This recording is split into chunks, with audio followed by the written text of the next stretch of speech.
ఒకటి సాముయేలు 24వ అధ్యాయము. సౌలు ఫిలిష్తీయులను తరుముట మాని తిరిగి రాగా దావీదు ఎన్గేది అరణ్యమందున్నాడని అతనికి వర్తమానము వచ్చెను. అప్పుడు సౌలు ఇజ్రాయేలీలందరిలో నుండి 3000 మందిని ఏర్పరచుకొని వచ్చి కొండ మేకలకు వాసములగు శిలాపర్వతముల మీద దావీదును అతని జనులను వెదుకుటకై బయలుదేరెను. మార్గమునున్న గొర్రె దొడ్లకు అతడు రాగా అక్కడ గుహ ఒకటి కనబడెను. అందులో సౌలు శంఖాని వర్తికి పోగా దావీదును అతని జనులను ఆ గుహ లోపలి భాగములలో ఉండిరి గనుక దావీదు జనులు, అదిగో, నీ దృష్టికి ఏది మంచిదో అది నీవు అతనికి చేయునట్లు నీ శత్రువుని నీ చేతికి అప్పగింతునని యెహోవా నీతో చెప్పిన దినము వచ్చెనని అతనితో అనగా దావీదు లేచి వచ్చి సౌలునకు తెలియకుండా అతని పైవస్త్రపు చెంగును కోసెను.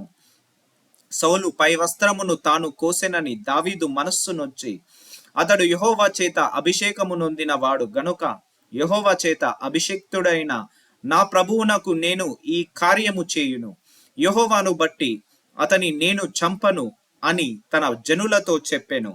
ఈ మాటలు చెప్పి దావీదు తన జనులను అడ్డగించి సౌలు మీదికి పోనీయక వారిని ఆపెను. తరువాత సౌలు లేచి గుహలో నుండి బయలువెళ్లి మార్గమున పోయెను.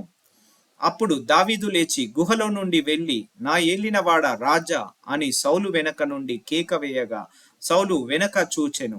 దావీదు నేల సాష్టాంగపడి నమస్కారము చేసి సౌలుతో ఇట్లనెను, దావీదు నీకు కీడు చేయనుద్దేశించుచున్నాడని జనులు చెప్పిన మాటలు నీవెందుకు వినుచున్నావు? ఆలోచించుము. ఈ దినమున యెహోవా నిన్ను ఎలాగూ గుహలో నా చేతికి అప్పగించెను, అది నీ కళ్ళారా చూచితివే.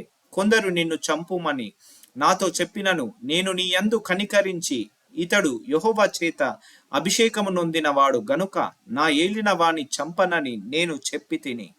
నా తండ్రి, చూడుము, ఇదిగో చూడుము, నిన్ను చంపక నీ వస్త్రపు చెంగు మాత్రమే కోసి తిని గనుక నా వలన నీకు కీడు ఎంత మాత్రము రాదనియు నాలో తప్పిదము ఎంత మాత్రమును లేదనియు నీవు తెలుసుకొనవచ్చును.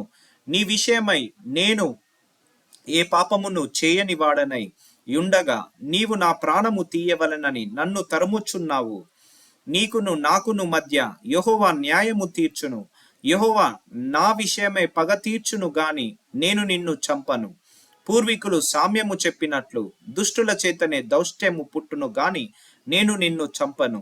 ఇజ్రాయేలీయుల రాజు ఎవని పట్టుకొన బయలుదేరి వచ్చి ఉన్నాడు. ఏ పాటి వానిని తరుముచున్నాడు? చచ్చిన కుక్కను గదా, మిన్నలిని గదా.